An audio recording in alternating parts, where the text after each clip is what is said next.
Maybe before we get started, you can just give us a little rundown on, or give me a little rundown, how about, on where you're at with the electronic logbooks right now, what you're doing for your current logging system, and what you're expecting for a logbook system to do.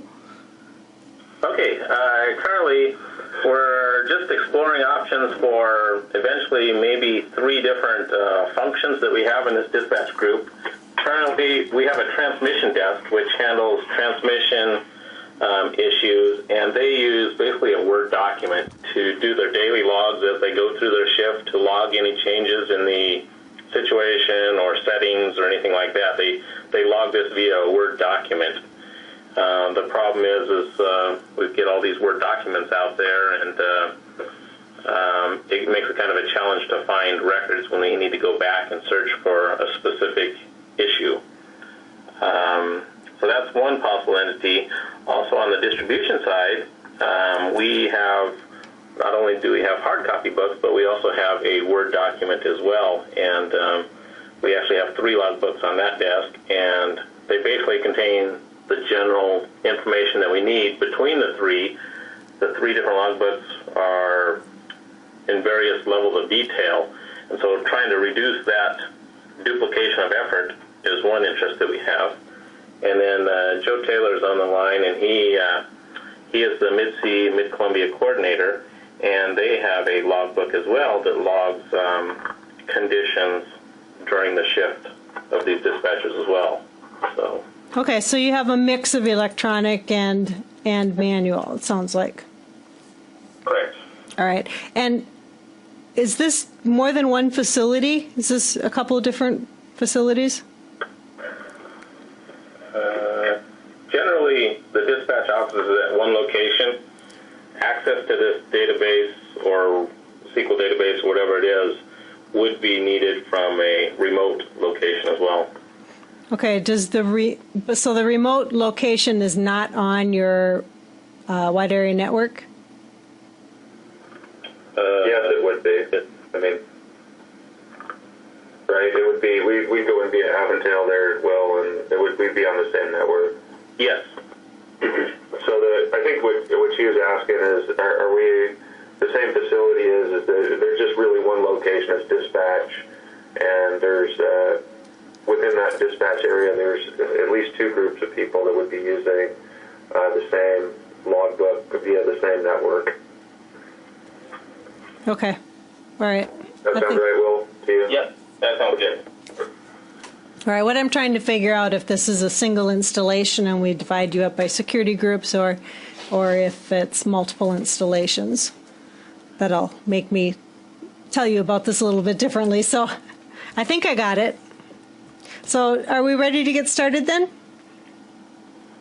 Yeah.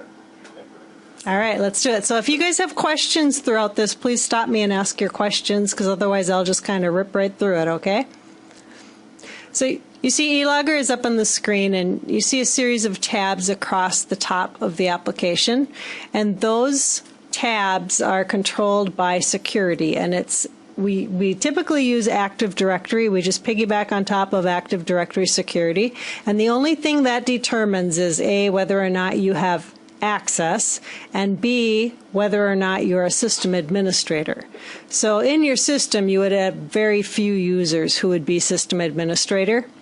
If I click on the System Administrator tab, you'll see that there's lots more tabs back here, basically because the system administrators get to have all the fun and do all the setup. That said, I'm going to focus on the user side of the application today, and then if you have questions that are specific to the administration side of it, I will go back there and show you those towards the end of our demonstration. Okay? So as we go through things, if it's something that's created in administration, I'll tell you about it as we go. So we're going to start today just by making entries into the logbook. And I click on my Add New Entry tab. I'm going to clear my screen here. And this is what the standard right out of the box eLogger looks like before you do a whole lot of configuration. So we start with, there's 5 fields on the screen of information, and Pretty much all of these fields will default for your users, so they don't really have to do anything for any of these, but I'm going to take the time to explain each one of them to you. The date and time, this is the date and time that an event occurred. Now it's going to default to the current date and time, but your user can certainly backdate that or change the time. And then additionally in the background, eLogger is going to capture the user's name who's logged in, as well as the actual date and time that the entry was made. The shift, this is basically just identifying a time of day. Your administrator creates the shifts that you have if you work days, afternoons, nights, and they also associate a starting and an ending time with each of those shifts. So eLogger is smart enough to know what shift it is. Now, what this is good for is two different things. The first is if you're ever going to go do a search, let's say you had a pump that broke and you know that somebody logged it into eLogger. If you want to go back and search, you can actually narrow your selection down by saying, I remember it was on the day shift, so you can search just the day shift records. The other thing the shift is used for is there's some pretty strong security on eLogger, and you can control a user's edit privileges by saying that the user can only edit until the end of the shift.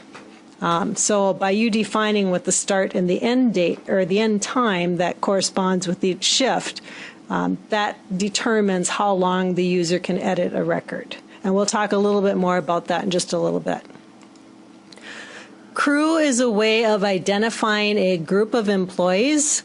A lot of companies use something like A, B, C, D, and your administrator creates this list as well. Or you can use things like maintenance operations, security, however you want to do it. It's just one more field that allows you to search on a record. The eLogger is smart enough to know which crew you're on, so it will default that value in as well. Reference entry number is used to tie one log entry to another log entry. So if you have a problem that's continuing on over a couple of days or a couple of weeks, you can link the entries together, kind of like you do in your email with your responses. Location is the backbone of eLogger. It pretty much touches everything. And a location is a hierarchy of what your facility looks like, physically looks like. So if we have an electricity generator, it could be broken down into multiple units or general plant like I have this. And another example would be something like I have a facility in New York that's actually a big campus.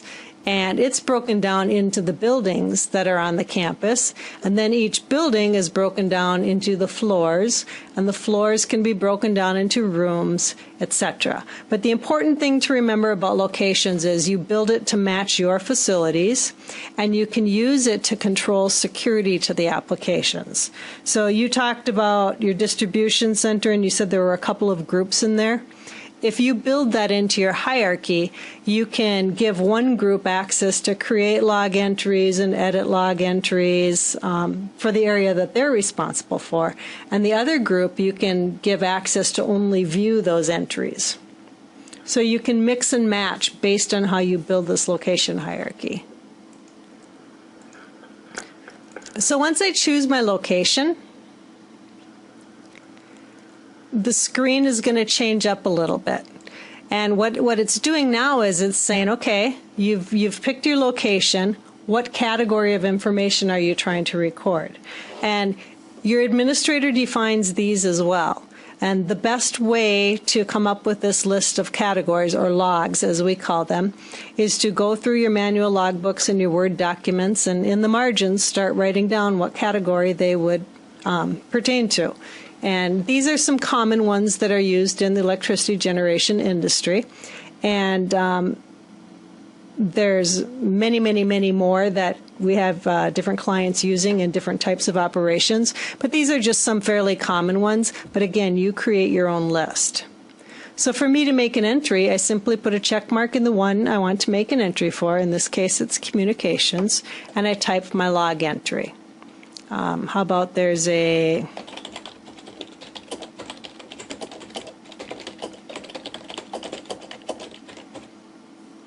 Now, of course, I have spell check available. I can bold things and change fonts and make them big and pretty and colorful and all that good stuff if you want to. So once I've put my comment in, that can be as simple of a log entry as I need to make. I can save my record. I'm returned to my home page in eLogger, which is the View Logs tab, and it shows the most current record at the top of the page. Now the View Logs page can be left open on anybody's computer who has a license to use eLogger. And what that does for you is as new entries are entered throughout the day, the newest entries will pop up at the top of the screen because the screen is constantly refreshing itself. So you can sit at your desk and watch things get written into the logbook, so to speak. Now you're only going to see the ones for the locations that you have access to.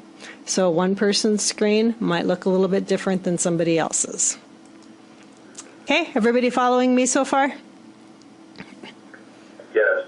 Okay, so we have these entries into eLogger, and you can see to the right of the entry are some links, and also to the left of the entry are some links. Now these are also controlled by security. And one thing I neglected to mention is that these logs, the categories of information, those also have security associated with them. So you may give an employee access to a small portion of your locations, but all of your logs, or you may give an employee access to all of your locations, but maybe only one or two logs. So you can mix and match with groups, and it does great things for security. So once you determine what logs and locations they have access to, then we take it a step further to determine which level of access they have. Now I'm the administrator and I can do anything I want in eLogger, so I have the delete option over here to the right. I very rarely see companies allow deleting, and when you don't allow deleting, that delete does not show up here. Over to the left, we see the edit icon or the edit link.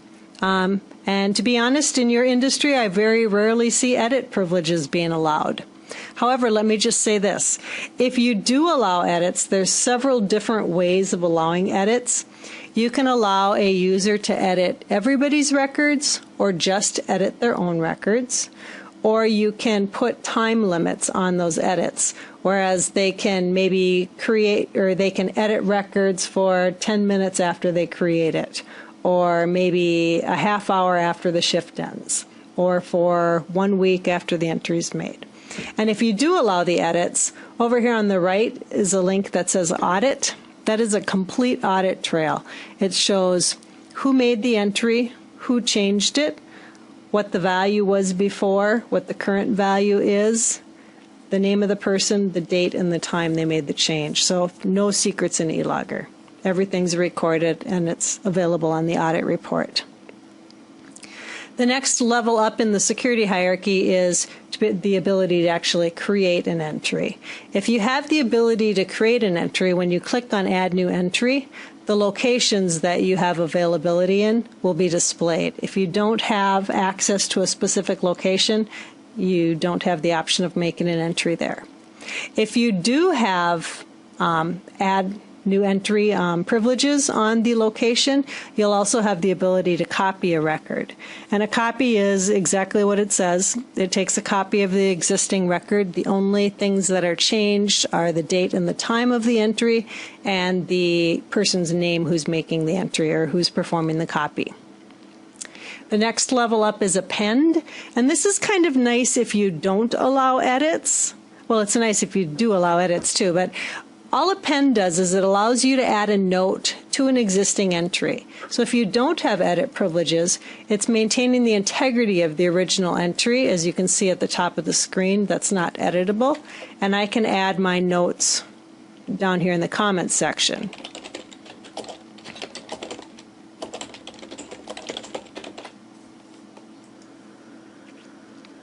So you can see